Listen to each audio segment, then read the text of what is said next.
Hey, I'm out here on the bank today. It's about the first week in February, real cold. I'm fishing a backwater reservoir, and we had some flooding and the waters went down, and it's not froze over yet. It's gonna freeze pretty quick, but luckily have a good day to come out here and try some catfishing. I've got some amazing fishing products here, and I wanted to show you how I use them. Big Willie's got shad. I mean, that just looks unbelievably good to me. He's got all different kinds of shad, some whole, some chunks.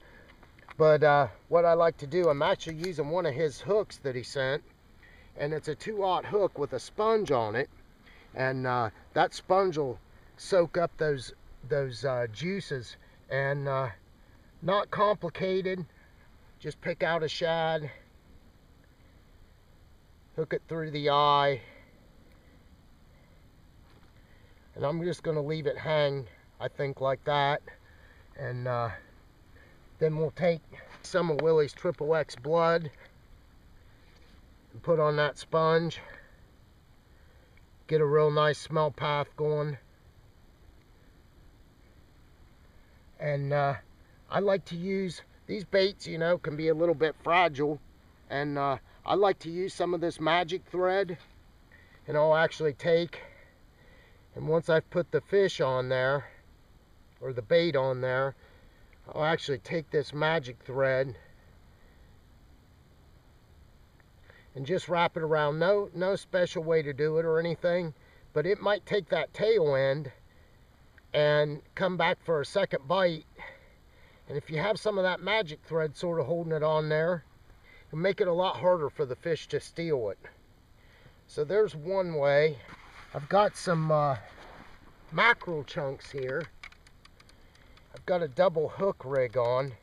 This is a rig I use for bigger pieces of bait or chunks of bait. And it's just like a 4/0 finesse hook and like a 2/0 that I tie down below it. I'll take a piece of Big Willie's mackerel chunk. Look at that chunk of bait. Soaked in xxxBlood. Man, this stuff's really good. These mackerel chunks are unbelievable. I've caught some real nice channels on them, especially winter time. You put this out and get a good smell path going, and even though they might not be very active at the time, they just can't resist it. So I've run that second hook through the eyeball like that, and there's a basic setup. I'll take a little bit of magic thread just to sort of give you a second chance if you have some nippers or something that isn't biting real good. Run that around. You can tighten up that second hook.